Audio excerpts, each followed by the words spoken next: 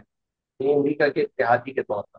اچھا، ایک تو اس حوالے سے سیاسی موقف تھا جو آپ کی بڑی مذہبی جماعتوں نے اختیار کیا، سیاسی بات کی، الیکشن لڑا،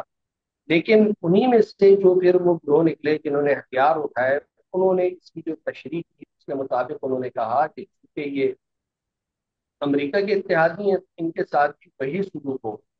اور اس کے مطابق یہاں پر سیکورٹی فورسز، پولیس اور حکومت کے اہداف پر حملے جو تھے وہ اس کی جنگ کا ایک حصہ قرار تھا، بلکہ باقاعدہ اس کو کلیم کیا گیا کہ یہ بنیادی طور پر جو افغانستان اور پاکستان ہے یہ ایک ہی جنگ کے دو محاذ ہیں، چاہے آپ افغانستان میں سیکورٹی فورس سے حملہ کریں یا کراچی میں کریں، یہ ایک ہی بات، تو وہ یہ والا جو نظریے سے موجود تھا۔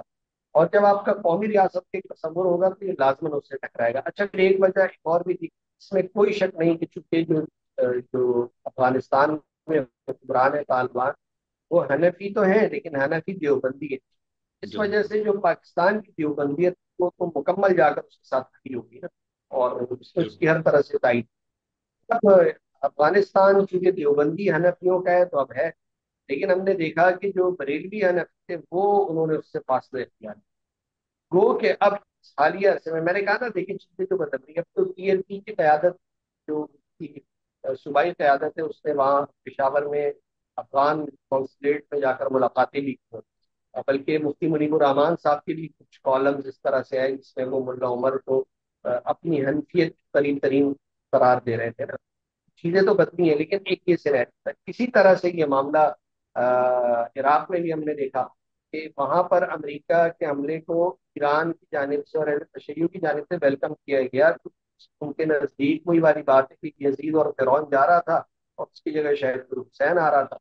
اور یہ اور بات ہے کہ وہ جو آیا تو وہ آج ایران کے ساتھ ویسا نہیں کھڑا ہوا، تو وہاں پر جو ہے یہ والی چیز بالکل موجود ہے، اس سے کوئی انکار نہیں۔ دیکھیں میں نے آپ کو بتایا نا، ایک تاریخ پس منظر ہے، یعنی اہل شیعہ سنی معاملہ کوئی آج کا تو نہیں ہے، یہ نفرتیں ہیں، اختلافات ہیں یا معاملات ہیں، 13 14 صدی ہے، ساڑھے 1300 صدی ہے، یہ معاملہ ایسے تو نہیں حل ہوگا نا، کسی کا تو حل نکالنا ہے، تو یہ تو موجود ہے، یہ تو بذات خود ایک مسئلہ ہے نا، ہاں کار تو نہیں، بنیاد پر تقسیم تو ہے۔ لیکن سر اس میں یہ دیکھیں نا، یہ تقسیم ہے تو جب انڈیا پاکستان نے مسئلہ ہو جائے یا کسی اور مسلمان ملک کے ساتھ، تو اس وقت باقی مسلمان ملک کے ممالک کے آپ سوشل میڈیا فالو کرتے ہیں، ٹویٹر یہ سب، ابھی چلو ہم اس سے پہلے ہمیں اتنا اندازہ نہیں تھا، تو اس میں آپ دیکھیں نا کہ ان ملکوں کے عوام میں تو یعنی ایک دو میرے خیال سے اربوں میں کچھ لوگوں نے ٹویٹس وغیرہ کیا تو ہم نے اس کو بہت بڑا کے پیش کیا نا، لیکن وہاں پر کیا عوامی سطح پر کوئی اس طرح تصور ہے کہ انڈیا ایک ہندو اور کافر ملک ہے اور پاکستان ایک مسلمان ملک، ان میں لڑائی ہوئی تو ادھر کے عوام میں آپ کو اسی فرقے کی بنیاد پر، اسی اسلامیات کی بنیاد پر وہ جوش و خروش اور وہ ولولہ اور وہ چیز آپ کو نظر آئی یا آتی ہے؟ صرف آپ لوگوں کے ہاں یہ کیوں ہے؟ نہیں نہیں نہیں، ہمارے یہاں تو تھوڑا سا کیوں ہے نا کہ ہم اسلام کی بنیاد پر بنے ہیں، اور اس کی ایک اور وجہ ہے، یہاں پر سیاسی آزادی آپ، یعنی وہ پی ٹی آئی والے تو بول رہے ہیں کہ حقیقی آزادی باقی ہے، لیکن اس کے باوجود بھارت پاکستان کو آپ عرب ممالک کے ساتھ نہیں ملا سکتے، نہیں کر سکتے، یہاں ایران کے ساتھ بھی سیاسی نہیں ملا جماعت، سکتے۔ یہاں شخصیات موجود ہے، بالکل ایران کے ساتھ یہاں پہ بڑی آزادی ہے سیاسی طور پر۔ آپ مجھے بہت یہ زیادہ، بتائیں نا، یہاں کس مذہبی جماعت کو اپنے اجتماع کرنے پر پابندی ہے؟ یہاں کس سوشلسٹ تنظیم کو اپنے اجتماع کرنے پہ پابندی ہے؟ کوئی یہاں پابندی نہیں، کون سی جو ہے نا جماعت یا لوگوں کو اپنا کوئی مظاہرہ کرنے میں مسئلہ ہے؟ یار یہاں سوائے تو عورت مار، احمدیوں کے، سوائے احمدیوں کے سب ہاں، کو آزادی ہے۔ وہ جو مرزائی جو ہے ان کو تو بالکل، یعنی اس پر جو ہے نا وہ الگ ایک بحث آ جاتی ہے، ان کے بالکل اوپر ان بہت کے علاوہ زیادہ سب کو آزادی، صحیح کہہ رہا آپ۔ کے علاوہ پاکستان میں سب کو آزادی ہے نا، وہ تو ایک مخصوص معاملہ ہے۔ اب آپ کیا دیکھ لیں عرب دنیا میں، آپ کو کیا لگتا ہے کتنی آزادی؟ مطلب وہاں تو کچھ، مطلب یہ جو خاص طور پر سعودی عرب، متحدہ عرب امارات، قطر، کویت، بحرین،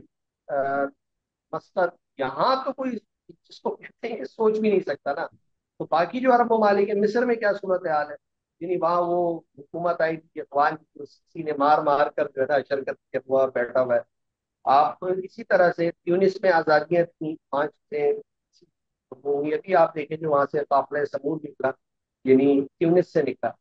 تو وہ مجموعی طور پر عرب دنیا میں جو ایک گھٹن کا ماحول تھا نا، آمریت کا اور ملوکیت کا، کہ اس کا نتیجہ ہے کہ وہاں کے عوام اپنے جذبات کے اظہار نہیں کر پاتے. پاکستان میں ایسا نہیں ہے. جب ایسا نہیں ہے تو یہاں پر بڑے کھلے انداز میں اس کا وہ ہوتا ہے، پھر یہاں پر ترویج کی گئی ہے. دوسری بات یہ ہے کہ اس کے باوجود، یعنی ان ساری سختیوں اور معاملات کے باوجود، جب ہندوستان پاکستان کی جو بقول آپ کی کہ میزائل ادھر ادھر گئے،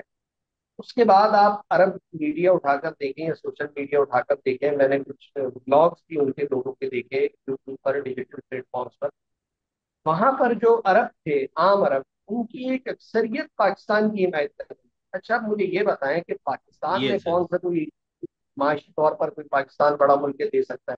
کچھ نہیں. ایک اپنا ایٹم بم بھی بنایا نا، جو ٹاکیاں شاکیاں مارتے رہتے ہیں. اور ہندوستان کے تجارتی مفادات اگر دیکھیں تو وہ پاکستان سے کہیں زیادہ بڑھ کے عرب ممالک میں. بہت. بلکہ سچی بات یہ ہے کہ نریندر مودی کو جس طرح سے سعودی عرب یا متحدہ عرب امارات میں ویلکم کیا جاتا رہا ہے، اور وہاں پر مندر بھی بن گئے، اور وہاں کی جو کاروبار ہے اس پر جیسے جو ہندو ہیں ان کا ایک غلبہ موجود ہے، ایسا پاکستان کا تو نہیں ہے. اتنا ویلکم ہمیں تو نہیں کیا جاتا. لیکن اس کے باوجود وہاں کے جو عوام ہے، بلکہ اس سے ہٹ کر جو بعض ہمارے دوست آتے ہیں، خاص طور پر جو سعودی عرب قطر وغیرہ سے جو ملاقات ہوتی ہے، تو میں ان سے لازمی یہ بات پوچھتا ہوں کہ یار آپ یہ بتائیں کیا وہ تھا. تو وہ کہتے ہیں نہیں یار، جو مسلم جتنے بھی تھے وہاں جاب کرنے والے، چاہے وہ شامی ہے، بی پی آئی ہے، سعودی ہے، وہ کہتا ہے یار زبردست کام کیا. اس کا مطلب ہے کہ وہ جو امت مسلمہ کا تصور ہے نا، وہ ان ساری چیزوں کے باوجود وہ ختم نہیں ہو سکا. اب اگر ریاستی سطح پر قومی تصورات کے حامل حکمران ہوں جو امت سے لا تعلق اختیار کرتے ہیں اور اسی نظریے کے مطابق چلتے ہو، تو یہ ایک علیحدہ معاملہ ہے. لیکن جی. عوامی سطح پر آج مجھے پتا ہے نا کہ فلسطین یہ کیوں لوگوں میں جذبات پائے جاتے ہیں، بلکہ جو غیر مسلم ہے، انصاف پسند طبقہ ہے، وہ بھی اس کے ساتھ کھڑا ہے. تو میرا خیال ہے یہ ایک فینومینا موجود ہے. اور دیکھیے جو خلافت عثمانیہ کا خاتمہ ہوا نا، تو اس کے بعد ایک چیز کا سب سے زیادہ خیال رکھا گیا تھا، اور وہ یہ تھا کہ کسی بھی طرح اسرائیل کو پروٹیکٹ کرنا. یعنی جو دنیا کی سیاست تشکیل پائی، ادارے تشکیل پائے، بدقسمتی سے مہذب دنیا نے جو کچھ کیا، اس کا بنیادی نقطہ یہ تھا کہ کچھ بھی کر کے اسرائیل کو محفوظ رکھنا ہے بس. یہ جو ساری سیاست معاملات اور جو بٹوارے ہوئے ہیں، یہ اس کے گرد گھومتے ہیں. مطلب یہ جو عرب دنیا کی بلاد شام تقسیم ہو، یا جو دیگر بہت سارے ممالک ہوں، یا ان حکمرانوں کی برطانیہ امریکہ کی جانب سے، فرانس کی جانب سے تائید ہو، یا ان کو آزادیاں دلانے میں یا یہ نئے ملک بنانے میں ان کی مدد ہو، اور وہاں پر ایسے لوگوں کو حکمران بنانا ہو جو اس کی سہولت کاری کر سکے، تو یہ نظر آتا ہے نا. تو پاکستان کی صورتحال کے حوالے سے بارہ مختلف ہے کہ یہاں آج لیکن بھی اس. دیکھیں نا آپ مجھے. جی جی، آپ بولے. مطلب میں یہی کہہ رہا تھا کہ یہاں پر اگر ایران پہ حملہ ہوا ہے تو یہاں پر شیعہ اگر اپنا جلوس نکالیں گے تو کوئی ان کو منع کرے گا؟ بالکل نہیں کرے گا. بلکہ انتظامیہ فیسلیٹیٹ کرتی ہے یہاں سے نکالنے. بلکہ جتنے اہل تشیع پاکستان میں جلوس نکالتے ہیں، اس پر تو میں بھی تنقید کرتا رہتا ہوں نا یار، آپ ہمارا جو ہے نا حشر کر جینا دیتے ہیں. محال. یہ چلتے ہیں تو رستے بندے پھر 3 3 مہینے ہاں، اس یہی لیے. ہوتا رہتا ہے. مطلب یعنی اس کا ایک اور پہلو یہ کہ اتنی آزادی ہے نا، یہ آپ خود طرف پہ کر سکتے ہیں. نہیں، یہ تو ہے. اور آپ اس میں کوئی شک نہیں ہے، لیکن اس کے اندر آپ چلو، آپ نے عرب ملکوں میں ملوکیت اور اس کی وجہ سے کہا کہ یہ سارا کچھ ہے. لیکن آپ انڈونیشیا، ملائیشیا اور اس طرح کے اور بھی ممالک ہیں نا جہاں پر چلو اس طرح کی جابر آمریتیں نہیں ہے، جمہوری حکومتیں ہیں، وہاں پر لوگوں کو شاید آزادیاں بھی ہو. تو وہاں پر بھی کیا آپ نے کبھی محسوس کیا، یا اس طرف آپ کی نظر نہیں ہے کہ ادھر کے عوام میں بھی اس حوالے سے کیا وہ پایا جاتا ہے؟ دیکھیے سچی بات ہے کہ میں انڈونیشیا، ملیشیا، جو یہ فار ایسٹ کے ممالک ہیں، ترکی. ہاں مطلب اس پر میری کوئی بہت زیادہ اسٹڈی نہیں ہے کہ وہاں کیا ہوا ہے. لیکن ہاں یہ ضرور ہے کہ انڈونیشیا اور ملیشیا میں جو ہم کہتے ہیں کہ اسلامی تحریک، جس کو ہم اخوان کی فکر سے ہم آہنگ کہتے ہیں، وہ لوگ موجود ہیں. اور ان کے اس حوالے سے کیا بیانات ہیں میری نظر سے نہیں ہوئی. اگر کچھ صحیح. انہوں نے بات کی بھی ہے تو میرے پاس اس کا کوئی وہ ہے نہیں. اور وہاں پر انڈونیشیا اور ملیشیا میں فلسطین کے حوالے سے تو مظاہرے ہوئے ہیں، تو یہ کچھ سے 1.5 سال کے دوران وہاں پر چیزیں ہوتی رہی ہیں. لیکن پاکستان ہندوستان کے حوالے سے کیا ہے تو سچی بات ہے میرے پاس اس حوالے سے کوئی معلومات نہیں، اور میری نظر سے بھی نہیں گزری. یعنی اگر کچھ ہوا ہے تو میری نظر سے نہیں گزرا، یا پھر وہاں پر نہیں ہوا. اب نہیں ہوا اس کی کیا وجوہات ہیں کہ کیوں وہ اس سے لا تعلق رہے، یہ بالکل یہ موضوع جو ہے یہ اسٹڈی.